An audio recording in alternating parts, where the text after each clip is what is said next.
Masters எல்லாருக்கும் என்னோட வணக்கத்தை காலை வணக்கத்தை தெரிவிச்சுக்கிறேன். இந்த ஞானத்தை எனக்கு கொடுத்தா பிரபஞ்சத்துக்கும் பிரம்மரிஷி பத்திஜி அவங்களுக்கும் எனக்கு வணக்கத்தையும் நன்றியும் தெரிவிச்சுக்கிறேன்.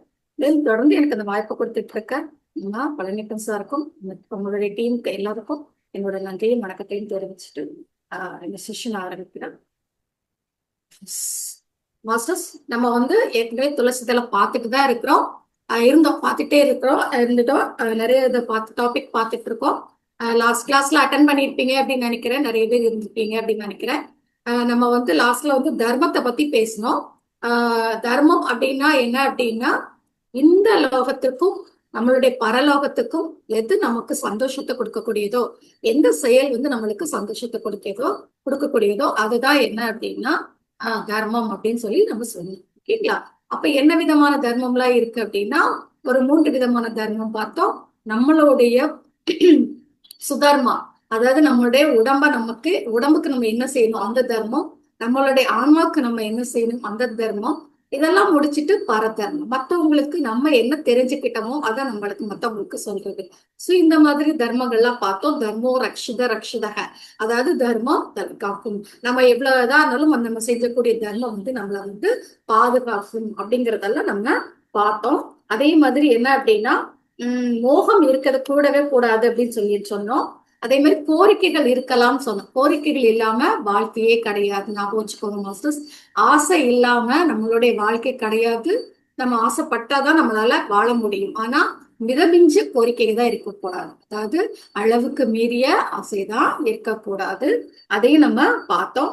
அதே மாதிரி கர்மா, செயல், கண்டிப்பா செயல் பண்ணிட்டே இருக்கணும்.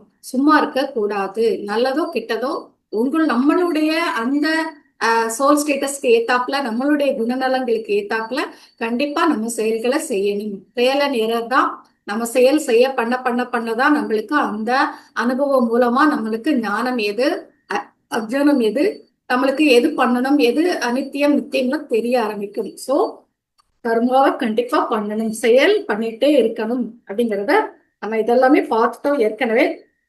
அதே மாதிரி மோகம் கூடாது. மோகம்ங்கிறது அதுதான் மிதமிஞ்சிய ஆசை. ஓகே, ஒருத்தங்க மேல அளவுக்கு மீறி பற்று வைக்கிறது, ஒருத்தங்க மேல இல்ல ஒரு பொருள் மேல.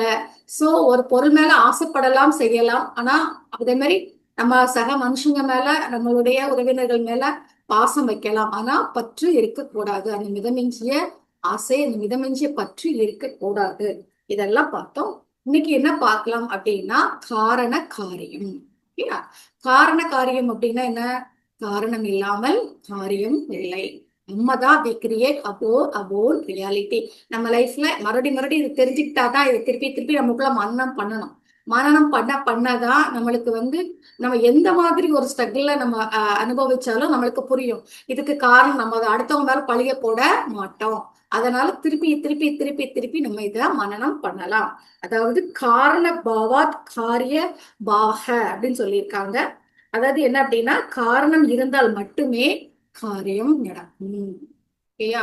சோ நம்மளுக்கு இப்போ ஒரு விஷயம் நடக்குதுன்னா அதுக்கான காரணத்தை நம்ம தான் என்ன செஞ்சிருப்போம், கிரியேட் பண்ணியிருப்போம். அதனாலதான் நமக்கு நடக்குது. அதாவது காரணத்தில் இருக்கும் அனைத்து குணங்களும், அதாவது எந்த மாதிரி காரணம் இருந்ததோ அதுக்கு ஏத்தப்புல கண்டிப்பா காரியம் நடக்கும் அப்படின்னு சொல்றாங்க. அதே மாதிரி காரியம் நடக்கல இல்லை அப்படின்னா காரணம் இருக்காது. ஆனா காரணம்ங்கிறது நிச்சயமா இருக்கும். காரணம் இல்லாம எந்த ஒரு இதுவும் நடக்கிறது இல்லை. நம்மளுக்கு இப்ப லைஃப்ல ஏதோ ஒண்ணு நடக்குது அப்படின்னா, ஒரு ஆக்சிடென்ட் நடக்குதா, இல்ல ஒரு நல்ல சந்தோஷமான விஷயம் நடக்குதா, நிறைய சொத்து வாங்குறோமா, இல்ல எது சந்தோஷமா இருக்கா, இல்ல ஹாப்பியான ஒரு லைஃப் இருக்கா, எல்லாத்துக்குமே நம்ம தான் காரணம். காரணம் இல்லாமல் காரியம் இல்லை அப்படின்னு சொல்லியிருக்காங்க. அதாவது என்ன அப்படின்னா, இதை பத்தி நல்லா நம்ம அந்த காரண காரியத்தை பத்தி நிறைய நல்லா தெரிஞ்சுக்கிட்டோம் அப்படின்னா கர்ம சித்தாந்தத்தை பத்தி நல்லா தெரிஞ்சுக்கலாம் அப்படிங்கிறதையும் இந்த இடத்துல நம்மளுக்கு சார் சொல்றாங்க. அப்போ நல்ல ஞாபகம் வச்சுக்கோங்க, நம்மளுக்கு என்ன நடந்தாலும் காரணம் இல்லாமல் காரியம் இல்லை. தற்செயலா எதுவுமே நடக்கிறது இல்லை. எல்லாமே என்னது காரணத்தோட தான் நடக்குதுங்க மாஸ்டர்ஸ். ஓகேங்களா? இன்னைக்கு ஒரு நல்ல செய்தியை தெரிஞ்சுக்கிட்டோம். சோ காரணம் இல்லாமல் காரியம் இல்லை. அப்புறம் பார்த்தோம் அப்படின்னா அதிர்ஷ்டம் துரதிர்ஷ்டம். ஓகே, அதிர்ஷ்டம் அப்படின்னா தெரியும் நம்மளுக்கு சில பேரை பார்த்தா இவங்களாம் அதிர்ஷ்டசாலி, இப்ப எல்லாமே அவங்களுக்கு கிடைக்குது, அந்தந்த வயசுக்கு என்னென்ன இருக்கணுமோ அதெல்லாம் நடக்குது, ஹாப்பியா இருக்கிறாங்க, நல்ல ஒய்ஃப், நல்ல குழந்தைங்க, நல்ல ஃபேமிலி, நல்ல ஜாப் எல்லாம் நம்ம சொல்லுவோம், எல்லாமே இருக்கு. ஆனா நமக்கு தான் நம்ம ஒவ்வொன்றையுமே போராடி போராடி நம்மளுக்கு கிடைக்குது அப்படிங்கிற மாதிரிலாம் நம்ம ஃபீல் பண்ணுவோம். ஆனா அதிர்ஷ்டமோ துரதிர்ஷ்டமோ இந்த உலகத்துல கிடையவே கிடையாது அப்படின்னு எதுவுமே அந்த வார்த்தை அந்த இதுவே கிடையாது. நம்மளா உருவாக்குனதுதான். நம்ம வந்து ஏற்கனவே உழைப்பு கொடுத்திருந்தோம்னா அது இந்த பிறவில அதிர்ஷ்டமா நம்மளுக்கு கிடைக்குது. மீன்ஸ் நம்ம உழைப்புக்கு ஏத்தாப்புல ஊதியம் கிடைக்குதே தவிர நம்மளுக்கு வந்து எந்த ஒரு அதிர்ஷ்டமும் என்ன செய்யாது, அப்படி எல்லாம் கூரை பிச்சுக்கிட்டு வந்து பணத்தை கொட்டாது. நம்மளோட உழைப்புக்கு தான் ஊதியம். நேத்து ஒரு வேலை செஞ்சிருக்கோம், ஏதோ ஒரு பிறவில நம்ம செஞ்சிருக்கோம், அதுக்கான பலனை இங்க அனுபவிக்கிறோம். ஏதோ ஒரு பிறவில நம்ம கெட்டது பண்ணியிருக்கோம், நம்ம ஒழுங்கா பண்ணல, உழைக்கல, நம்ம சோம்பேறித்தனமா இருந்திருக்கோம் அப்படின்னா இந்த பிறவில அதுக்கான பலன் நம்மளுக்கு கிடைக்குது. சோ அப்போ என்ன அப்படின்னா எந்த இது ஞாபகம் வச்சுக்கோங்க, அந்த வார்த்தையே கிடையாது. அந்த வார்த்தை அதிர்ஷ்டம் துரதிர்ஷ்டம்ன்றது கிடையவே கிடையாது அப்படிங்கிறத ஞாபகம் வச்சுக்கோங்க. அதே சொல்லிட்டோம்ல, காரணம் இல்லாமல் காரியம் இல்லை. உங்களுக்கு தான் சொல்றேன், இப்போ உங்களுக்கு ஒரு சொத்து கிடைக்குதோ இல்ல ஒரு பணம் அதிர்ஷ்ட லாட்ரி, இப்ப முன்னாடி இப்ப லாட்ரிலாம் கிடையாது. ஸோ சம்திங் ஏதோ உங்களுக்கு ஒரு விதமா பணம் வந்து சேருது, இல்ல வந்து உங்களுக்கு வந்து ஈஸியா ஜாப் கிடைக்குது, எல்லாம் உங்களால நல்லா லைஃபை கொண்டு போக முடியுது அப்படின்னா இது எல்லாமே இந்த புரிதல், இந்த இது எல்லாமே உங்களுக்கு முன்னாடி நீங்க செஞ்ச வேலைக்கான பலன் தான் தவிர புதுசாலாம் நீங்க அப்படியெல்லாம் எதுவுமே இந்த பிரபஞ்சம் நம்மளுக்கு தராது. அதனால யாரையுமே பார்த்து பொறாமப்பட வேண்டாம்.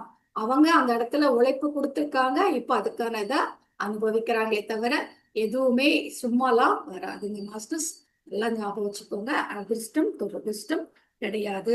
நமக்கு தெரியல அவ்வளவுதான். அதாவது என்ன சொல்லியிருக்காங்கன்னா, திருஷ்டினா பார்வை, திருஷ்டானா பார்ப்பவர், திருஷ்டம்னா பார்ப்பவை.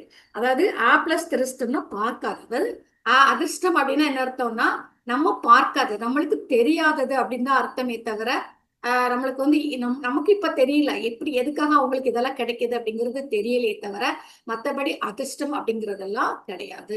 அவங்க செஞ்ச பலன் தான், அவங்கவுங்க செஞ்ச பலனை இப்போ நம்ம அறுவடை பண்றோம். எதை நம்ம விதைச்சோமோ அதை நம்ம இப்போ அறுவடை பண்றோமே தவிர எந்த இதுவும் கிடையாது. நான் போச்சுக்கோங்க. அதுக்கே மாதிரி வசிஷ்டர் வந்து சொல்றாரு, வசிஷ்ட கீதையில் அதிர்ஷ்டத்தை பத்தி சொல்றாங்க பாருங்க.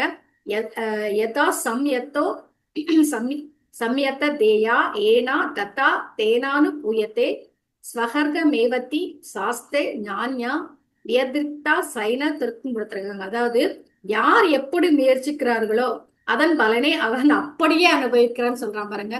நம்ம வந்து 90% ட்ரை பண்ணோம்னா நம்மளுக்கு அதுக்கான பலன், 20% ட்ரை பண்ணோம்னா அதுக்கான பலன், 50% ட்ரை பண்ணா அதுக்கான பலன். ஸோ நம்ம எவ்வளவு மேக்சிமம் ட்ரை பண்றோமோ அதுக்கான பலனை அப்படியே கிடைக்குன்னு சொல்லியிருக்காங்க. கடந்த பிறவிகளில் தன்னுடைய கர்மாக்களின் பலனை அடையும் போது அது தெய்வத்தின் செயல் மற்றும் அதிர்ஷ்டம் என்பார்கள். அதாவது நம்ம கடந்த பிறவில செய்யற பலனை தான் இப்போ அனுபவிக்கிறோம். ஆனா நமக்கு தெரியாததுனால, நமக்கு கண்ணுக்கு அது தெரியாததுனால நம்ம அதிர்ஷ்டம் தெய்வம் நமக்கு கொடுத்துருக்குன்னு சொல்றோம். அப்படி கிடையாது, தெய்வம் தரல, நம்ம தான் நம்மளுக்காக நம்ம தான் என்ன செஞ்சிருக்கோம், தருவிச்சிருக்கோம், நம்ம தான் உழைச்சிருக்கோம், நம்மளுக்கு கிடைச்சிருக்கு அப்படிங்கறத இப்ப எல்லாத்துக்குமே நம்ம தான் காரணம் அப்படின்னு ஞாபகம் வச்சுக்கோங்க. ஏதோ எங்கேயோ இருந்து யாரோ நம்மளுக்கு தர்றது கிடையாது. ஓகேயா? சோ அப்போ அதான் சொல்லியிருக்காங்க, தெய்வத்தின் செயலோ அதிர்ஷ்டமோ எதுவுமே கிடையாது. அப்புறமா இந்த முப்பிறவில நம்ம வந்து நிறைய முயற்சி பண்ணிட்டே இருக்கிறப்போல சுப முயற்சி மூலமா நம்மளுக்கு இப்போ அதிர்ஷ்டம் கிடைக்குது. அசுப முயற்சி எல்லாமே என்ன ஆகும் அப்படின்னா கண்டிப்பா இப்ப நம்மளுக்கு அந்த ஒரு இதா மாத்தி கிடைக்குது, அவ்வளவுதானே தவிர எதுவுமே இல்லை. இதுக்கு நம்ம சொல்லலாம், அப்போ உள்ளதுக்கு எதுக்கு இப்ப கிடைக்குது, எங்களுக்கு அது என்னன்னே தெரியலையே அப்படின்னு சொல்றோம். அதுக்கு ஒரு எக்ஸாம்பிள் சொல்லியிருக்காங்க.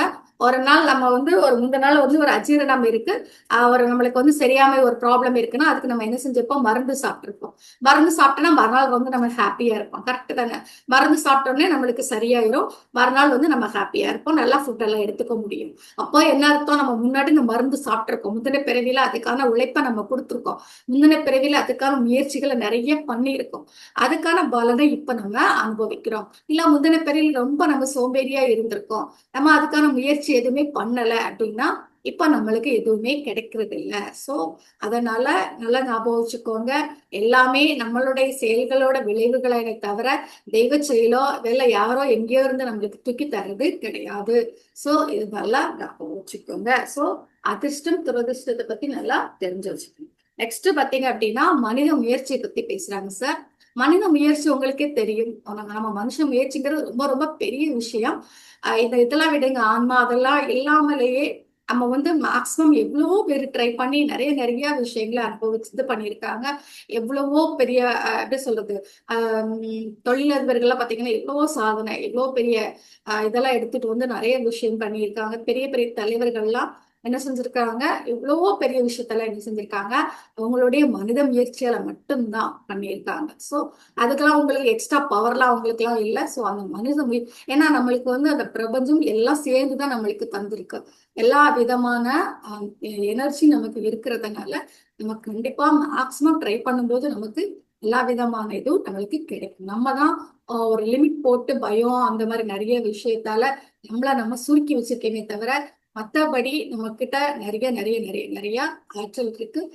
எவ்வளவு சொல்றது, நிறைய எனர்ஜி இருக்கு. நிறைய விதமா நம்ம வந்து சாதிக்க முடியும் அப்படின்னு நம்ம நினைச்சோம்னா நம்மளாலையும் கண்டிப்பா சாதிக்க முடியும். சோ இது நம்ம கையில தான் இருக்கு. நிறைய பேரை பார்த்திருக்கோம். கொலம்பஸ் கொலம்பஸ் பாருங்க, நார்மலா வந்து ஒரு நாட்டை கண்டுபிடிக்கிறது அப்பெல்லாம் அந்த ஒரு சின்ன போட்டை வச்சுக்கிட்டு கடல்ல வந்து தேடி கண்டுபிடிச்சு ஒரு நாட்டையே கண்டுபிடிச்சிருக்காங்க. சோ அப்ப அதுக்குள்ள எவ்வளவு மனித முயற்சி இருந்திருக்கணும், விடாமுயற்சி இருக்கணும், அந்த பயம் இல்லாம இருந்திருக்கணும், சாதிக்கணும்னு இருந்திருக்கணும். சோ அந்த மாதிரி நிறைய விஷயம் நம்ம நிறைய பேரை பார்த்திருக்கோம். ஓகேங்களா? சோ நிறைய பேர் ஸ்டோரி எல்லாம் கேட்டிருக்கோம். எல்லா பேருடைய இதெல்லாம் வரலாறு கேட்டிருக்கும் போது அவ்வளோ முயற்சி தான் எல்லாமே. ஸோ மனித முயற்சிங்கிறது ரொம்ப ரொம்ப மேன்மையானதுன்னு ஞாபகம் வச்சுக்கோங்க மாஸ்டர்ஸ். அதாவது என்ன அப்படின்னா, விதியோட விளையாட்டோ இல்ல தலையெழுத்து தெய்வ செயல் அப்படிங்கறதெல்லாம் அர்த்தம் இல்லாத வீணான சொற்கள் அப்படின்னு சொல்லியிருக்காங்க. நம்ம சொல்ல என் தலையெழுத்து இப்படிதான்ப்பா, நான் வந்து என்ன செய்ய, நான் எங்க போனாலும் எனக்கு இப்படிதான் நடக்குது, எனக்கு வந்து ஒண்ணுமே பண்ண முடியல அப்படின்னு நம்ம நினைக்கிறோம் அப்படின்னா நம்மளுடைய ரொம்ப ஒரு தப்பான விஷயம் நம்ம பண்றோம். ஏன்னா நம்ம முயற்சி பண்ணல அப்படின்னு தான் அர்த்தம். முயற்சி பண்ணிட்டு அப்படியே விட்டுருப்போம் பாதியிலே. அந்த விடாமுயற்சி தான் விஸ்வரூப வெற்றி.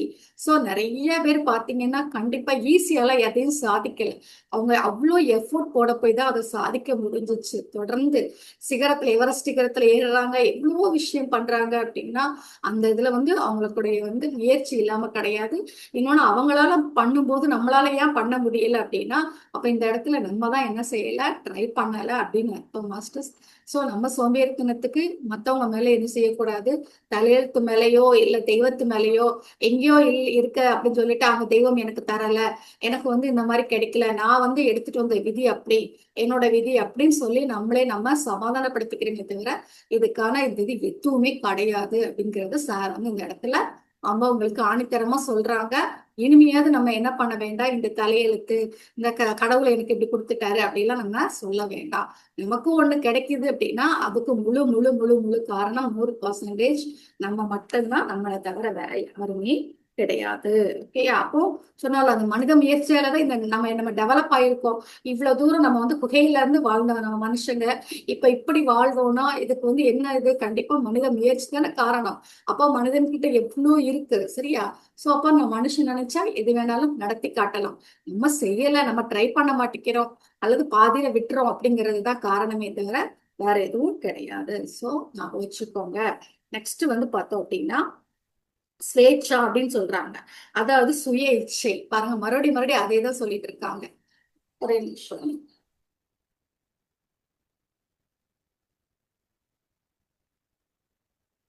சுய இச்சைப்படி நம்மளுடைய சுய விருப்பத்துப்படிதான் எல்லாமே நடக்கு. ஏன்னா மேல இருந்து நம்ம தான் பிளான் பண்ணிட்டு வரோம்.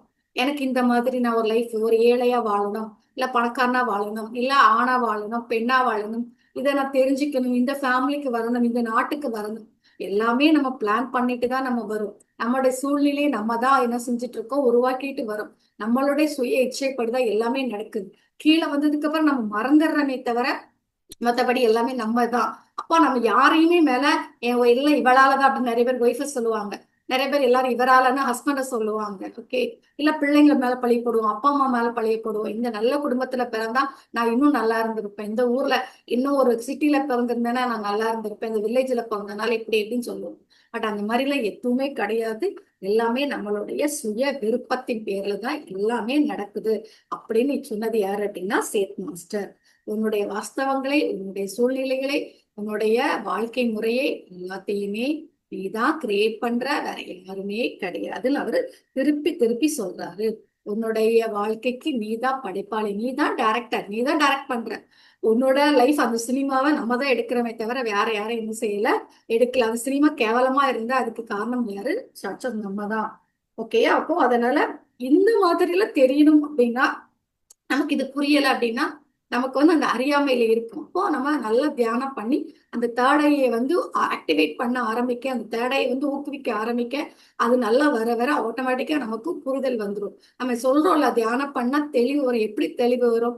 தேர்டை ஆக்டிவேட் ஆகும்போது கண்டிப்பா நம்மளுக்கு அந்த தெளிவு வரும். எல்லாத்துக்கும் நம்ம தான் காரணம், நம்மளுடைய சுய விருப்பத்தின் பேர்ல தான் நடக்குது அப்படிங்கிறது நம்மளுக்கு கண்டிப்பா தெரிய வரும். ஸோ நம்ம தெரிஞ்சுக்கலாம் அப்படிங்கிறதையும் சொல்றாங்க. அப்புறமா பாவம், புண்ணியம், ஞானம் ரொம்ப அழகான இது. பாவம் அப்படின்னா நம்மளுக்கே தெரியும். ஸோ நிறைய நம்ம தப்பு பண்றது, தர்மத்தை கடைபிடிக்காம இருக்கிறது, ஸோ அதர்மத்தை செய்யறது, அந்த மாதிரி நிறைய விஷயம் பண்ணும்போது என்ன நடக்கும் அப்படின்னு சொல்றாங்க அப்படின்னா, நம்ம எங்கேயும் கஷ்டப்படுவோம், மேலையும் போய் கஷ்டப்படுவோம். அது மட்டும் இல்லாம அந்த ஜனன மரண சுழற்சியில இருந்து அடி வாங்கிக்கிட்டே என்ன செய்வோம், கேட்போம். ஞாபகம் வச்சுக்கோங்க, பரலோகத்துல கஷ்டப்படுவோம். அது மட்டும் இல்ல, அந்த ஜனன மரண அந்த சக்கரத்துல திருப்பி திருப்பி வந்து அடி வாங்கிட்டு இருப்போம். சோ இதுதான் பாவம் பண்றவங்களுக்கு. புண்ணியம் பண்றவங்களுக்கு இந்த பரலோகத்துல ஹாப்பியா இருக்கலாம். ஓகேயா? ஹாப்பியா இருக்கலாம். ஆனா என்ன ஆகும் அப்படின்னா, ஜனன மரண சக்கரத்துல சுத்திக்கிட்டே தான் இருப்போம் நம்ம வந்து புண்ணியம் பண்றவங்க. ஆனா ஞானத்தை அடைகிறவங்க, ஞானத்தை சேகரிச்சுட்டு இருக்கவங்க, ஞானத்தை வந்து தெரிஞ்சுக்கிறவங்க என்ன செய்வாங்க, பரலோகத்துல ஹாப்பியா இருப்பாங்க. அந்த ஜனன மரண சக்கரத்துல இருந்து என்ன செய்வாங்க, சீக்கிரமே விடுபடுவாங்க. அப்போ இந்த 3 விதமான மனிதர்கள், ஒண்ணு வந்து புண்ணியம் பாவம் பண்றவங்க, புண்ணியம் பண்றவங்க, அப்புறம் 3வது அந்த ஞானத்தை தேடி அந்த ஞானத்தை அடையிறதுக்கு ட்ரை பண்றவங்க, ஞானத்தை அடைஞ்சவங்க அப்படின்னு வச்சுக்கோங்க. சோ ஃபர்ஸ்ட் பார்ட்ல இருக்கிறவங்க 2 பாகமே என்ன செய்வாங்க, மேபி இந்த இடத்துல வந்து பாவம் பண்ணி ஒரு சமயம் ஹாப்பியா கூட இருக்கலாம், இருக்கிற மாதிரி ஒரு தோற்றம் கூட இருக்கலாம். இந்த லோகத்துல பொறுத்த வரைக்கும் நிறைய விஷயங்கள் வந்து எல்லாமே நல்லது கிடைக்கிறது இல்ல. சட்டம் எல்லாருக்குமே நல்லது செய்யறது கிடையாது. ஏன்னா நம்ம உருவாக்குன சட்டம், நம்ம உருவாக்குன சட்டத்துல நிறைய ஓட்டை இருக்கு. நிறைய ஓட்டையை யூஸ் பண்ணி நிறைய நடக்குது, தப்பெல்லாம் நடக்குது. எல்லாருக்கும் வந்து என்ன கிடைக்கிறது இல்ல, நீதி கிடைக்கிறது இல்ல. சோ நிறைய விஷயங்கள் இருக்கதான் செய்யுது. ஓகேயா? மேபி இங்க வேணா ஹாப்பியா இருக்கிற மாதிரி இருக்கலாமே தவிர, ஆனா அந்த மேலோகத்துல போய் ரொம்ப கஷ்டப்படுவாங்க.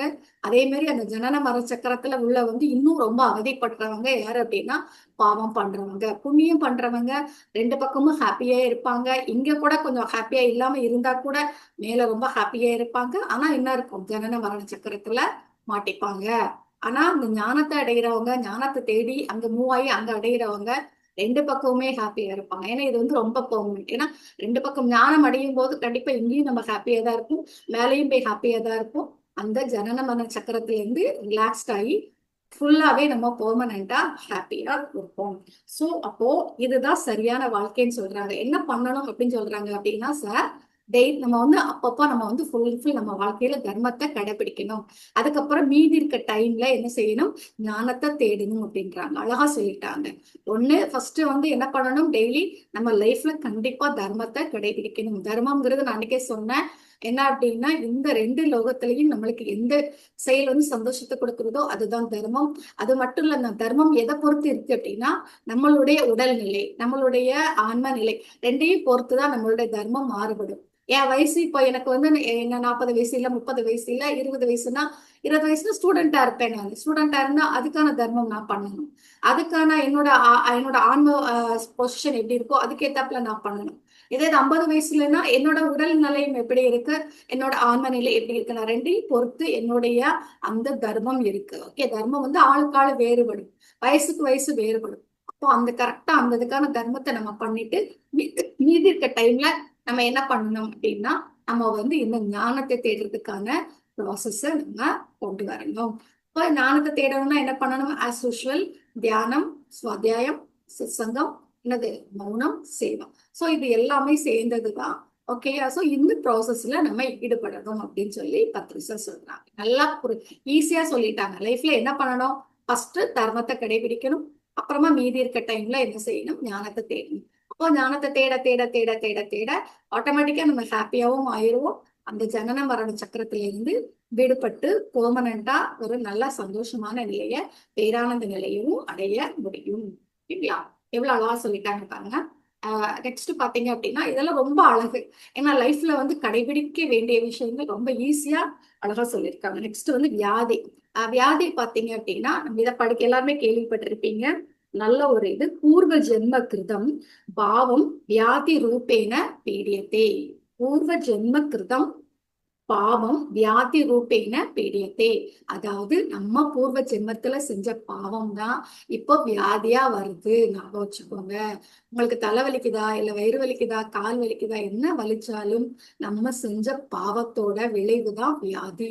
சார் சொல்லுவாங்க சின்ன சின்ன பாவம் சின்ன சின்ன வியாதி, பெரிய பெரிய பாவம் செஞ்சிருந்தா பெரிய பெரிய வியாதி அப்படின்னு சொல்லிட்டு. ஓகேயா? சோ அப்போ அந்த பாவம் நம்ம என்ன பாவம் பண்ணமோ அதுக்கு ஏத்தாப்புலதான் வியாதி வரும். அப்போ அந்த வியாதி எப்ப நம்மளுக்கு போகும்? ஒரு கற்றலுக்காக தான் இந்த வியாதி வந்திருக்கு. முன்னாடி ஒரு பாவம் பண்ணியிருக்கீங்க, நம்ம பண்ணியிருக்கோம். சோ அதுக்கானது நம்மளுக்கு இங்க வந்திருக்கு வியாதிகள். அப்போ நம்ம அந்த வியாதிக்கு ஏன் நம்மளுக்கு வந்திருக்குன்னு தெரிஞ்சுக்கிட்டு அந்த ஞானத்தை கற்ற பிறகுதான் நம்மளுக்கு அந்த வியாதி நம்மளை விட்டு பெர்மனண்டா போகும். நம்ம ஒரு டாக்டர்கிட்ட போறோம் அப்படின்னா ஜஸ்ட் ஒரு டெம்பரவரியா தான் அந்த வியாதி சரியாகுமே தவிர அந்த டைம்ல போஸ்ட்போன் ஆகுமே தவிர பெர்மனண்டா கியூர் ஆகாது. சில சமயத்துல டேப்லெட் எடுக்கும் போது ஒரு வியாதி போய் இன்னொரு வியாதி கூட வர சான்சஸ் இருக்கு. அதனாலதான் நாம் சார் சொல்லுவாங்க அவ்வளவுங்கிறது வந்து அந்த அளவுக்கு யூஸ்ஃபுல் கிடையாது. நம்மள சரி பண்ணிக்கணும். அப்ப என்னது no no medicine no doctor அப்படின்னா என்ன அர்த்தம்? நம்ம வந்து முதல்ல நம்ம புரிஞ்சுக்கணும் என்ன தப்பு பண்ணியிருக்கோம், என்ன தப்பு பண்ணிட்டு இருக்கோம், என்ன அறியாமையில இருக்கும், என்ன தெரியாம இருக்கோம், அந்த கற்றல் நம்ம பண்ணணும். அப்ப தெரிஞ்சுக்கணும். அப்படிலாம் வரும்போது கண்டிப்பா நம்ம என்ன பண்ணோம் அப்படின்னா நம்மளுடைய வியாதி பெர்மனண்டா சரியாகும். அதனாலதான் நம்மளுடைய இப்ப நாங்களும் இப்ப ஸ்பிரிச்சுவல் டேப்லெட்னு ஒரு கோர்ஸ் கூட இருக்கு. அதெல்லாம் மெயினா அதுதான் சொல்லுவாங்க. ஒரு டேப்லெட் அப்படிங்கிற ஸ்பிரிச்சுவலா டேப்லெட் அப்படின்னா என்ன? நம்ம என்ன மாதிரி தலைவலிக்குதா, அப்போ தலைவலிக்கான என்னென்ன ரீசன்ஸ் எல்லாம் இருக்கு, அப்போ அந்த தலைவலி ஏன் வருது, ஸோ அப்போ அந்த ரீசன்ஸ் தெரிஞ்சுக்கிட்டு அதை வந்து அந்த குணத்தை நம்ம வந்து என்ன செஞ்சுக்கணும், நெகட்டிவ் குணத்துல இருந்து பாசிட்டிவ் குணத்துக்கு நம்ம வரும்போது ஆட்டோமேட்டிக்கா நம்மளுடைய வியாதி நம்மளை விட்டு போகும். சோ அப்ப நம்ம என்ன கத்துக்கணுமோ அதை கத்துக்கிட்ட பிறகுதான் வியாதி நம்மளை விட்டு சரியாகும். இந்த நல்ல மண்டையில் நம்ம ஏத்திக்கணும். உள்ள நம்ம ஏத்திக்கிட்டோம் அப்படின்னா நம்ம வியாதி வரும்போது நம்மளால என்ன செய்யணுங்கிற ஒரு புரிதல் வரும். நம்மளால சீக்கிரமே அந்த டிசீஸ்ல இருந்து வெளியில வர முடியும் சொல்லியிருக்காங்க. ஞானத்தின் பாடங்களை கற்ற பின்னர் மட்டுமே வியாதிகள் மறையும். நம்மளுடைய சுய அனுபவத்தின் மூலம் மட்டுமே நம்மளால கண்டுபிடிக்க முடியும். நான் என்ன தப்பு பண்ணேன்னு உங்களுக்கு தான் தெரியும், அடுத்தவங்களுக்கு தெரியாது, டாக்டருக்கு மத்தவங்களுக்கு தெரியாது. சோ அப்ப நம்ம தான் நம்ம வியாதிய சரி பண்ணிக்கணும் மாஸ்டர்ஸ். அது மாதிரி ஞானாக்னி தக்த கர்மானா இதை நிறைய தடவை நம்ம கேள்விப்பட்டிருப்போம். ஞானம் மட்டுமே என்ன செய்யுது, கர்மாவா அழிக்குது. அப்போ நம்ம ஞானம் பெற பெறதான் நம்மளுடைய கர்மா குறையுமே தவிர தியானம் பண்ணிட்டா மட்டும் குறைஞ்சிராது, புண்ணியம் பண்ணிட்டா குறையாது. எப்போ கர்மா குறையும், எப்போ ஞானம் கிடைக்குதோ, நீ என்ன தப்பு பண்ணுன, நீ என்ன எந்த இடத்துல அறியாமையில இருக்க, நீ எதை உன்னோட மாத்திக்கணும், உன்னோட குவாலிட்டி நீ எதை மாத்திக்கணும், எந்த குணம் உங்ககிட்ட தப்பா இருக்கு, இது எல்லாம் நம்ம தெரிஞ்சுக்கிறோமோ, எப்ப நம்ம தெரிஞ்சுக்கிறோமோ அப்போ மட்டும்தான் நம்ம வந்து என்ன பண்ண முடியும், கர்மாவில இருந்து வெளியில வர முடியும். சோ அப்ப என்ன பண்ண முடியாது, புண்ணியத்தாலேயோ இல்ல வந்து எந்த மாதிரி பண்ணினாலும் நம்மளுக்கு கர்மா போகாது. ஒன்லி ஞானம். எப்போ ஞானத்தை தெரிஞ்சுக்கிறோமோ, நம்ம வந்து தியானம் பண்ணிட்டே இருந்தா கூட என்ன செய்யாது, கர்மா குறையாது. தியானம் பண்ணி அது மூலமா தெளிவு பெற்று அது மூலமா ஞானம் பெற்று அந்த ஞானத்தை நம்ம வந்து லைஃப்ல புரிஞ்சு நம்ம ஓகே ரைட்டு அப்படின்னு சொல்லி நம்ம மாத்திக்கிட்டோம். நம்மளுடைய குவாலிட்டி எப்ப மாறுறோமோ, எப்ப தெரிஞ்சுக்கிட்டு நம்ம அடுத்த ஸ்டெப்புக்கு போறோமோ அப்போ மட்டும்தான் நம்மளுடைய கர்மா குறையும். ஏதோ போயிட்டு எங்கேயோ போய் சொல்லுவாங்க இந்த கோயிலுக்கு போனா வந்து இந்த மாதிரி குறைஞ்சிரும், அந்த ஆத்துல போய் குளிச்சா சரியாயிடும், அந்த கடல்ல போய் குளிச்சா அப்படிலாம் கிடையவே கிடையாது. நம்மளுடைய மனசு, நம்மளுடைய குணநலங்கள், நம்மளோட attitude எப்போ மாறுதோ அப்போ மட்டும்தான் நம்மளுடைய கர்மா குறையும். இதை நல்லாவே ஞாபகம் வச்சுக்கோங்க. இது வந்து எந்த இடத்துலயும் எந்த குழப்பமும் வேண்டாம். ஓகேயா? அப்போ பாவம் அப்படிங்கிற சஞ்சித கர்மாக்கள் ஒன்லி எது மூலமா மட்டும்தான் அழியுது, எது மூலமா மட்டும்தான் எரிக்கப்படுது, ஒன்லி வந்து ஞானத்தின் மூலம் மட்டுமே வந்து எரிக்கப்படுது. ஞாபகம் வச்சுக்கோங்க. அப்போ வியாதி வந்துச்சுன்னா முதல்ல ஃபர்ஸ்ட் பாயிண்ட் என்ன, நம்ம பாவம் பண்ணியிருக்கோம், அதுக்குதான் இந்த வியாதி வந்திருக்கு. சரி ஓகே ரைட், இந்த வியாதி வந்திருக்கு, நம்ம இந்த வியாதியில இருந்து நம்ம என்ன கத்துக்கணும், அப்போ அதை தெரிஞ்சுக்கிட்டு அந்த ஞானத்தை நமக்கு கிடைச்சிச்சுன்னா கண்டிப்பா நமக்கு இந்த வியாதி நம்ம விட்டு போயிரும். ஓகேங்களா? இதுக்கு யாரு ட்ரை பண்ணணும், சாட்சாத் நம்ம தான். யாருக்கு வியாதி வந்திருக்கோ அவங்க தான் என்ன செய்யணும், உட்கார்ந்து யோசிச்சு அதுக்கான ஞானத்தை நம்ம எடுத்துக்கணும். சோ எப்போனாலும் ஞாபகம் வச்சுக்கலாம், பூர்வ ஜென்ம கிருதம் பாவம் வியாதி ரூபேன பீடியதே. இல்லையா? அப்போ வியாதித்துக்கு மூல காரணம் பாவம். பாவத்துக்கு மூல காரணம் என்ன? அறியாமை. அறியாமை இருக்க போய் தானே நம்ம பாவமே பண்றோம். நம்மளுக்கு ஞானம் இல்லாதனால தான் பாவமே பண்றோம். அப்போ அந்த ஞானத்தை எடுத்துட்டு வரும்போது பாவம் குறைஞ்சிரும். பாவம் மூலமா பாவம் குறைய ஆட்டோமேட்டிக்கா நம்மளுக்கு என்ன குறைஞ்சிரும் அப்படின்னா வியாதி குறைஞ்சிரும். அப்ப அங்க ரூட் யாது எங்க இருக்கு? நம்மளோட அறியாமை. அந்த அறியாமைங்கிறதுல இருந்து இது எல்லாமே வந்திருக்கு. அப்போ அறியாமை மாற மாற நம்மளுக்கு என்ன மாறிடும்? வியாதி நம்மளை விட்டு போயிடும். ஓகேங்களா? அப்ப எதை நல்லா தெரிஞ்சுக்கணும்னு சொல்றாங்க? மமாத்மா சர்வ பூதாத்மா. எல்லாருமே என்னதுதான்? ஒண்ணுதான். இந்த இதுல நீயும் ஒண்ணுதான், நானும் ஒண்ணுதான். எல்லாமே ஒண்ணுதான். இந்த உலகத்துல எல்லாருமே வந்து ஒரு உணர்வு நிலை எல்லாமே ஒரே இடத்துல பூர்ணாத்மால இருந்து இருந்து வந்தவங்கதான் அப்படிங்கிற மாதிரி இந்த மாதிரி கான்செப்ட் எல்லாம் நம்மளுக்கு எப்போ புரியுதோ, நம்ம லைஃப்ல எப்ப நம்ம அப்ளை பண்றோமோ அப்பதான் நம்ம இந்த வியாதியில இருந்து நம்ம வெளியில வருவோம். ஓகே, அதை நல்லா என்ன செஞ்சுக்கோங்க, ஞாபகம் வச்சுக்கோங்க. ஓகேயா? ஒன்னே ஒண்ணு வச்சு முடிச்சிடுறேன். ஒரு ரெண்டு மட்டும் கான்செப்ட் மட்டும். தலையெழுத்து. தலையெழுத்து நம்ம ஏற்கனவே சொல்லிட்டோம். தலையெழுத்து அப்படிங்கிறது எதுவுமே கிடையாது. எதுனால நம்ம வந்து எது வேணாலும் செய்யலாம், நம்ம விருப்பம்தான். இதை புரிஞ்சுக்கிறது வந்து கஷ்டம்தான். ஆனா என்ன அப்படின்னா நம்ம வந்து உம் என்ன அப்படின்னா நம்மளோட இதை பொறுத்த வரைக்கும் என்ன சொல்லியிருக்காங்க அப்படின்னா கடந்த காலத்தை பொறுத்து நிகழ்காலம் எப்பவுமே இருக்காதுன்னு சொல்லியிருக்காங்க மாஸ்டர்ஸ். அப்ப நம்ம நினைக்கலாம், நாம வந்து இப்ப எனக்கு அவ்வளவு கஷ்டம், ரைட்டு தான். நம்ம வந்து கடந்த காலத்துல நம்ம அந்த மாதிரி நிறைய தப்பு பண்ணியிருக்கோம், அப்போ ஃபியூச்சர் நம்மளுக்கு இப்ப கஷ்டப்படுறோம் அப்படின்னு. ஆனா நம்ம இப்ப இந்த நிகழ்காலத்துல என்ன மாதிரி மாத்தி அமைச்சுக்கிட்டாலும் நம்மளால மாத்தி அமைக்க முடியும். ஓகேங்களா? அது ஞாபகம் வச்சுக்கோங்க. அதேதான் இந்த இடத்துல சொல்லியிருக்காங்க. தலையெழுத்துங்கிறது ஏன் இல்லை அப்படின்னாங்கன்னா, நம்ம சொல்றோம், நம்ம வந்து இப்ப சொன்னேன், இப்ப இறந்த காலத்துல நம்ம ஏதோ ஒரு காலத்துல பண்ணனால நம்மளுக்கு வியாதி வருது, அது வருது, இது வருது, நம்மளுக்கு கஷ்டம் வருது, சவால் வருது, எல்லாமே இருக்கு, எல்லாமே உண்மைதான். ஆனா நம்ம நினைச்சா இந்த நிகழ்காலத்துல இந்த பிரசன்டென்ஸ்ல நம்ம என்ன நினைச்சா நம்மளுடைய எல்லாத்தையும் நம்ம மாத்திக்கலாம். எப்படி? நம்ம ஞானத்தை கிடைக்கிறது மூலமா, ஞானத்தை பெறுதல் மூலமா. அப்போ வந்து என்ன அப்படின்னா தலையெழுத்து அப்படிங்கிறது எதுவுமே கிடைக்காது. இன்னைக்கு இன்னைக்கு நம்ம மாறிட்டா கூட நம்ம ஃபியூச்சர் வந்து நல்லா இருக்கும். நம்ம அப்படி ஃபீல் பண்ணிட்டே உட்கார்ந்துருக்க வேண்டாம், நான் வந்து தப்பு பண்ணிட்டேன் அதனாலதான் நான் இப்படி கஷ்டப்படுறேன், நான் எனக்கு வந்து மாறாது ஐயோ அப்படின்னு சொல்லி நீங்க கஷ்டப்பட வேண்டாம். இன்னைக்கு நீங்க மாத்திக்கிட்டீங்களா? ஒவ்வொரு ஸ்டெப்பா மாத்திக்கிட்டே இருக்கீங்களா? நல்லா பண்ண ஆரம்பிக்கிறீங்களா? இன்னைக்குல இருந்து ஆரம்பிக்கிறீங்க. So daily daily daily daily நிறைய விஷயங்களை கத்துக்கிறீங்க. நான் சொன்ன மாதிரி தர்ம வழியில நடந்துக்கிறீங்க. ஞானத்தை வந்து அடையிறதுக்கான முயற்சி எல்லாம் பண்ணிக்கிட்டே இருக்கிறீங்க அப்படின்னா கண்டிப்பா உங்களுடைய வாழ்க்கை சீக்கிரமே என்ன செஞ்சிடும்? மாறிடும். எந்த தலையெழுத்தும் உங்களை வந்து என்ன செய்யாது? டிஸ்டர்ப் பண்ணாது. சோ எவ்வளவுதான் நம்ம தப்பு பண்ணியிருந்தாலும், எவ்வளவுதான் தெரியாம இருந்தாலும், அந்த அஞ்ஞானத்துல இருந்து ஞானம் அப்படிங்கிற மார்க்கத்துக்கு நம்ம வரும்போது எல்லாமே நம்மள வந்து மாறிடும். அப்போ நிகழ்காலம் கரெக்டா இருந்து சந்தோஷமா இருந்தா வருங்காலம் ரொம்ப ரொம்ப ரொம்ப ஹாப்பியா இருக்கும். அதனால பழைய காலத்தை பத்தி நம்ம என்ன செய்ய வேண்டாம்? கவலைப்பட வேண்டாம் மாஸ்டர்ஸ். இறந்த காலத்தை எப்பவுமே நினைச்சு ஃபீல் பண்ண வேண்டாம். முடிஞ்சது முடிஞ்சதுதான். இன்னைக்கு நீங்க மாறுறீங்களா? இன்னைக்கு இந்த பொழுது மாறினா கூட போதும். நேத்து வரைக்கும் ஐயோ நான் மாறலையே மாறலையே, வேண்டாம், அது வேண்டாம். இப்போ உங்களுக்கு புரிஞ்சிருக்கா? இப்போ மாறுறோமா? ரைட்டு. ஃபியூச்சர் கண்டிப்பா இப்படிதான் இருக்கும், நல்லாதான் இருக்கும். இந்த நம்பிக்கையில நம்ம நிகழ்காலத்துல என்ன பண்ணணுமோ அதை பண்ணுவோம். தேவையில்லாம பழைய காலத்தை பத்தி பேசி அதை ஃபுல்லா டைமை வேஸ்ட் பண்ணி நம்ம எனர்ஜியும் செய்ய வேண்டாம், வேஸ்ட் பண்ண வேண்டாம்.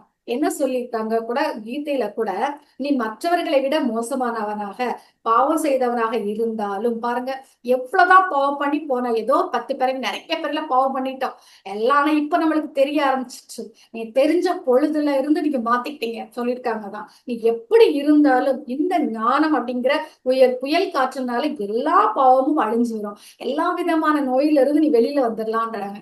பாருங்க கீதையில அவங்களே பகவான் கிருஷ்ணனே சொல்லிட்டாங்க, நீ வந்து அதனால நேத்தை பத்தி கவலைப்படாத, நான் ரொம்ப பாவி, நான் ரொம்ப அஞ்ஞானி, எனக்கு ஒண்ணுமே தெரியல, நான் இவ்வளவு கஷ்டப்பட்டேன், இவ்வளவு பேர் 10 பேரை கஷ்டப்படுத்திட்டேன் அப்படின்னு நம்ம ஃபீல் பண்றதை விட, ஓகே புரிஞ்சுட்டீங்களா? இன்னைக்கு நீங்க மாத்திக்கிட்டீங்களா? இந்த நிகழ்காலத்துல இந்த பொழுதுல மாறும்போது கண்டிப்பா நம்ம அந்த பாவத்துல இருந்து 100% வெளியில வந்து நம்ம ஒரு ஞானியா கூட மாறுறதுக்கு நிறைய சான்சஸ் இருக்கு.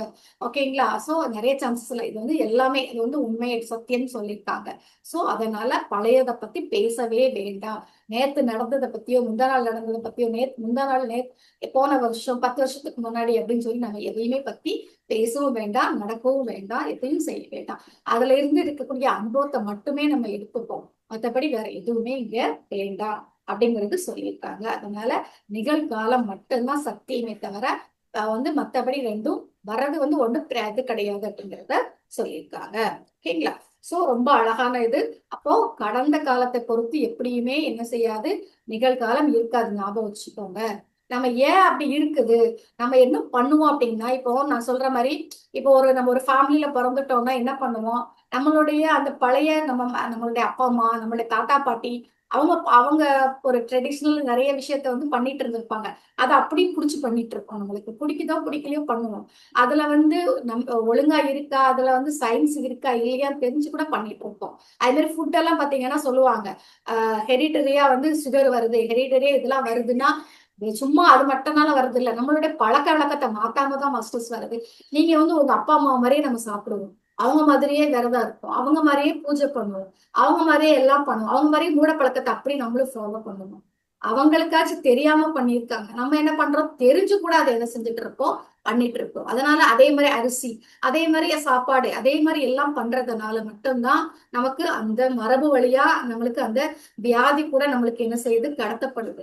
ஆனா நம்ம எப்போ அதெல்லாம் உடைச்சிட்டு அந்த இதெல்லாம் விட்டுட்டு நம்ம இதே தான் நான் ஃபாலோ பண்ணணும், இதே தான் செய்யணும் அப்படிங்காம அதுல இருக்கிற நல்லத கெட்டதை தெரிஞ்சுக்கிட்டு சயின்ஸ் என்ன, சயின்ஸ் இல்லாம என்ன இருக்கு, மூடப்பழக்கம் என்ன இருக்கு, அதெல்லாம் தேவையில்லாதது தூக்கி போட்டுட்டு தேவையானதை மட்டும் எடுத்துட்டு நம்மள அப்டேட் பண்ணிட்டு daily daily daily daily daily நம்மள சுய பரிசோதனை பண்ணி அதுல இருந்து வெளியில நம்ம வேற ஒரு பழக்கத்தை ஃபாலோ பண்ணி அந்த மாதிரி நம்ம பண்ணும்போது கண்டிப்பா அந்த மாதிரி சுகரோ இல்ல எதுவோ எதுவுமே நம்மளுக்கு திருப்பி அந்த டயாபெட்டிக்லாம் அப்படி பரம்பரை பரம்பரையா வராது. எங்க அப்பாக்கிட்ட இருந்து எனக்கு வரும் அப்படிலாம் கிடையவே கிடையாது. இது எல்லாமே நிறைய மன இதுதான். நம்ம மெயினா நம்ம அதே மாதிரி சாப்பிடுறதுனால மெயினா சாப்பிடுறது பழக்க வழக்கம் எல்லாமே அதுதான் டிட்டோவெல்லாம் ஃபாலோ பண்ணிட்டு இருக்கோம். கேட்டா எங்க பாரம்பரியம், எங்க குடும்பம் அப்படின்னு சொல்லிட்டு உட்கார்ந்துட்டு இருக்கோம். அப்படிலாம் ஒண்ணும் கிடையாது. எப்போ நீங்க இதெல்லாம் அந்த மரபு வேலி, இந்த மாதிரி வேலி இதெல்லாம் போட்டுட்டு இருக்கீங்க, அந்த வேலையெல்லாம் விட்டு வெளியில வரீங்களோ, அப்போ நம்மளுக்கு கண்டிப்பா நம்மளுடைய ஃபியூச்சர் ரொம்ப நல்லா இருக்கும். அதனால பாஸ்ட் நியூஸை பொறுத்து தான் நம்மளுடைய ஃபியூச்சர் நிகழ்காலம் ரொம்ப கஷ்டப்படுறோம் அப்படிங்கிறது நம்ம நினைக்க வேண்டாம். நம்ம இப்ப நினைச்சா கூட உடனே நம்மள மாத்திக்கலாம். எல்லாமே மாறும் சார். போகல என்ன செஞ்சிடும், எல்லாமே மாறிடும். நம்மளுடைய மனசு மாறணும், நம்மளுடைய குணநலன்கள் மாறணும் மாஸ்டர்ஸ். அவ்வளவுதான். நம்மளுடைய குணநலன்கள், மனசு, நம்மளுடைய ஆட்டிடியூட் எல்லாம் மாறும்போது, நம்மளுடைய செயல்கள் எல்லாம் மாறும்போது நம்ம சிந்தனை மாறணும். சிந்தனை மாறும்போது செயலும் மாறும். நம்ம செயல் மாற மாற மாற ஃபியூச்சரும் ரொம்ப ரொம்ப ரொம்ப அழகா என்ன செய்யும், மாறும். ஓகேயா? அப்புறம் பாத்தீங்க அப்படின்னா இது ரொம்ப அழகா சொல்லியிருக்காங்க. அஞ்ஞானி, அற்ப ஞானி, ஞானி. இதேதான் நம்மளுக்கு சில பேர் எப்படி இருப்பாங்க, அற்ப ஞானினா எப்படி இருப்பாங்க, அஞ்ஞானிங்கிறவங்க எப்படி இருப்பாங்க பாருங்க, அழகா சொல்லியிருக்காங்க. அஞ்ஞானிங்கிறவங்க தெரியாதவங்க மாஸ்டர்ஸ். தெரியாதவங்கன்னா எப்படி, நான் வெறும் ஆன்மா கிடையாது, வெறும் உடல். நான் இந்த பிறவி மட்டும் தான் எனக்கு சாஸ்வதம். அப்போ நான் இதுல என்னதான் செஞ்சுக்கலாம், நான் ஹாப்பியா இருக்கிறதுக்கு அடுத்தவனை கொலை கூட பண்ணிக்கலாம், அடுத்தவங்களை கொள்ளை அடிச்சுக்கலாம், யாரை வேணாலும் எப்படி வேணாலும் கஷ்டப்படுத்தலாம். எனக்கு தேவை நான் இந்த இந்த இதுல நான் ஹாப்பியா இருக்கணும் அப்படின்னு சொல்லிட்டு நிறைய பேர் ஹாப்பியா இருக்கிறாங்க. அவங்களதான் அஞ்ஞானின்னு சொல்லுவாங்க. ஏன்னா அவங்களுக்கு தெரியல அந்த பாவ புண்ணியத்தை பத்தியோ இல்ல பிறவியை பத்தியோ எதுவுமே அவங்களுக்கு தெரியல. நான் இப்ப எனக்கு இந்த இதுல நான் ஹாப்பியா இருக்கணும், எனக்கு எல்லாமே கிடைக்கணும், நீ கிடைச்சா என்ன, உனக்கு கிடைக்கல என்ன, நீ கஷ்டப்பட்டா என்ன, எப்படி இருந்தானன்னு சொல்லிட்டு என்ன செஞ்சிருப்போம். அந்த மாதிரி நிறைய பேர் வாழ்வாங்க. அவங்களதான் என்ன சொல்றாங்க சார், அஞ்ஞானின்னு சொல்றாங்க. ஏன்னா அவங்களுக்கு தெரியல, உண்மையாவே தெரியல. அற்ப ஞானிங்கிறது யார சொல்றாங்க பார்த்தீங்களா, அது தெரிஞ்சும் பண்ணாம இருக்கிறது. அப்ப நம்ம அதுக்குள்ள விழுந்துடக்கூடாது, அற்ப ஞானத்துக்குள்ள வந்துடக்கூடாது. நம்மளுக்கு தெரியும் நல்லது கெட்டது, ஏப்பா இது தெரியும், இது நம்மளுக்கு பிறவி நிறைய பிறவி இருக்கு, நம்ம ஆன்மா தான், நம்ம உடம்பு ஒரு வெஹிக்கிள் தான், எல்லாமே தெரிஞ்சுக்கிட்டும் நம்ம என்ன செய்யக்கூடாது, தப்பு பண்ண கூடாது. அவங்களதான் சார் அற்ப ஞானின்னு சொல்றாங்க. எனக்கு தெரியும் நான் சோம்பேறித்தனம் படக்கூடாது, போஸ்ட்போன் பண்ணக்கூடாது, எல்லாமே தெரிஞ்சும் நான் பண்றேன் அப்படின்னா அப்போ என்னை எந்த கேட்டகரியில விடுறாங்க, அற்ப ஞானிங்கிற கேட்டகரியில வரோம். ஓகேங்களா? அப்புறம் ஞானிங்கிற கேட்டகரி உங்களுக்கே தெரியும், எல்லாத்தையுமே சமநிலையில எடுத்துக்கிட்டு எல்லாத்தையுமே ஒழுங்கா டைமை வேஸ்ட் பண்ணாம பண்றதுதான் என்னது. இன்னொன்னு காலம் அப்படிங்கிறது கிடையவே கிடையாது, அந்த ஞாபகம் வச்சுப்பீங்கன்னு நினைக்கிறேன். நம்மளுக்கு அதெல்லாம் புரிதல் வர்றதுக்கு அந்த அந்த இதுக்கு நம்ம போகணும், அந்த வைப்ரேஷனுக்கு நம்ம பாடி போனாதான் நம்மளுக்கு அது புரியும். என்ன அப்படின்னா காலம் அப்படிங்கிறது இப்ப நம்ம இங்க இருக்கும்போது நம்மளா வகுத்துக்கிட்டதுதான் காலம். நம்மளுக்கு இந்த பாடி விட்டு வெக்கேட் பண்ணிட்டாலே நமக்கு அந்த காலம் அப்படிங்கிறது கிடையாது. சரியா? அது இறந்த காலமும் கிடையாது, ஒரு காலமும் கிடையாது. அதனால என்ன அப்படின்னா நம்ம வந்து எல்லா பொழுதையும் இருக்கிற பொழுத கன பொழுத நம்மளுக்கானதான் மாத்திக்கிறது தான் மாஸ்டர்ஸ். அவ்வளவுதான். நாளைக்கு எப்படி இருக்கு, நேத்து எப்படி இருந்ததுன்னு உட்காந்து ஜட்ஜ் பண்ண வேண்டாம். ஓகே, சில பிளான் பண்ணலாம், ஃபியூச்சருக்கு பிளான் பண்ணாம முடியவே முடியாது. பண்ணலாமே தவிர ஃபியூச்சருக்காக இப்பவே நம்ம என்ன செய்ய வேண்டாம், வாழ வேண்டாம் அப்படிங்கிறது தான். சோ அதனாலதான் சொல்லியிருக்காங்க. அப்போ வந்து அஞ்ஞானிங்கிறவங்க உண்மையாவே தெரியாதவங்க. அதனால அவங்க வந்து எப்படி இருப்பாங்க, இந்த இகலோகத்துக்கு ஹாப்பியா இருக்கிறதுக்கு என்னெல்லாம் பண்ணணுமோ அதெல்லாம் பண்ணுவாங்க. அற்ப ஞானிங்கிறவங்களுக்கு தெரியும், தெரிஞ்சா கூட என்ன பண்ணுவாங்க, இங்க பௌதிக லைஃப புடிச்சு தொங்கிட்டு என்ன செஞ்சுட்டு இருப்பாங்க, உட்கார்ந்துட்டு இருப்பாங்க. ஓகேங்களா? மூணாவது அந்த ஞானிங்கிறவங்க யாரு, இவங்கதான் ஆன்மத்துக்கு, ஆன்ம ஞானத்துக்கு முக்கியத்துவம் கொடுக்கறவங்க. அதே மாதிரி நல்லா பிரிச்சுப்பாங்க. சமநிலை சொன்னோம்ல, மிடில் பாத். இதுக்கு எவ்வளவு டைம் தரணும், இதுக்கு எவ்வளவு டைம் தரணும். ஓகேங்களா? இப்ப பௌதிக லைஃபுக்கு இவ்வளவுனா ஆன்மீக லைஃபுக்கு இவ்வளோ, அப்புறம் நம்மளுடைய அந்த தர்மத்துக்கு சரீர தர்மத்துக்கு எவ்வளவு நேரம், நம்மளுடைய ஆன்மாவுக்கு எவ்வளவு நேரம், நம்மளுடைய பரதர்மத்துக்கு எவ்வளவு நேரம், எல்லாத்தையும் டிவைட் பண்ணி அழகா லைஃப் எடுத்துட்டு போறவங்க அப்படின்னா ஞானி. ஓகேங்களா? சோ அப்ப ஞானிங்கிறது இருந்தோம் ஞாபகம் வச்சுக்கோங்கம்மா. துக்கமற்ற நிலையில யார் இருக்காங்களோ அவங்கதான் ஞானி. பெரிய வந்து சொற்பொழிவாற்றவங்களோ நிறைய பேர்கிட்ட வந்து இது பண்றவங்களோ கிடையாது. அவங்க அளவுல எப்போ துக்கமற்ற நிலையில இருக்கிறாங்களோ அவங்கதான் ஞானி. அவங்க எங்க வேணாலும் இருக்கலாம், ஒரு ஏழை குடிசையில கூட இருக்கலாம், படிக்காதவங்களா கூட இருக்கலாம். ஓகேங்களா? ஆனா அவங்கதான் எப்போதும் ஹாப்பியா யாரு இருக்கிறாங்களோ, எல்லா விதத்தையும் சமமா எடுத்துக்கிறாங்களோ அவங்கதான் ஞானி அப்படிங்கிறத சொல்லியிருக்காங்க. இந்த ஒன்னே ஒண்ணுல முடிச்சிடலாம். 100 டாபிக் கிட்டத்தட்ட முடிஞ்சாச்சு உங்களுக்கு. ஆச்சாரியார். ஆச்சாரியார் அப்படின்னா யாரு, குருனா யாரு, நிறைய விஷயத்த படிச்சு தெரிஞ்சு லைஃப்ல அப்ளை பண்ணி ஞானத்தை பெற்று அந்த ஞானத்தை மத்தவங்களுக்கு யாரு தராங்களோ அவங்கதான் ஆச்சாரியார். இப்போ ஆச்சாரியார் அப்படின்னா சொல்லிட்டாங்க பாருங்க, கடைபிடிக்கிறவன் தான் ஆச்சாரியார்னா. நம்ம எவ்வளவு படிச்சு நிறைய படிச்சு அப்படியே மனப்பாடம் ஒப்பிக்கிறவங்க கிடையாது. யாரு லைஃப்ல கடைபிடிக்கிறாங்களோ, அப்புறம் மத்தவங்களை கடைபிடிக்க சொல்லுவாங்களோ அவங்கதான் ஆச்சாரியர். நான் கடைபிடிச்சிட்டேன், நான் ஹாப்பியா இருக்கேன், நீங்களும் கடைபிடிங்க, நீங்களும் ஹாப்பியா இருங்க. யார் பெற்ற இன்பம் பெருக இவ்வயகம். அப்போ நான் வந்து இவ்வளோ எனக்கு வந்து எல்லாத்தையும் நான் வந்து என்னோட ஆன்ம பலத்தை உயர்த்திக்கிட்டேன், என்னுடைய சரீரத்துக்கான தேவையெல்லாம் நான் செய்யறேன், நான் இப்ப ரொம்ப ரொம்ப ரொம்ப ஹாப்பியா இருக்கிறேன். அப்ப daily daily daily daily daily நான் அப்ளை பண்ணிட்டு இருக்கேன். சோ இதெல்லாம் அப்ளை பண்ணி எனக்கு நான் லைஃப்ல ஹாப்பியா இருக்கேன். அப்ப நீங்களும் அதை என்ன செய்யுங்க, அப்ளை பண்ணுங்க அப்படின்னு யாரு சொல்லி தராங்களோ அவங்க தான் ஆச்சாரியார். எஸ். சோ அப்போ இந்த ஆச்சாரியார் நான் ஏற்கனவே சொல்லியிருக்கேன். நீங்க எப்போ இந்த ஆச்சாரியார் அப்படிங்கிற பொசிஷனுக்கு வந்து மத்தவங்களுக்கு வந்து எல்லாமே சொல்லி எல்லாமே மத்தவங்களை உயர்த்துறீங்களோ அதுதான் உங்களுடைய கடைசி பிறவியா இருக்கு மாஸ்டர்ஸ்.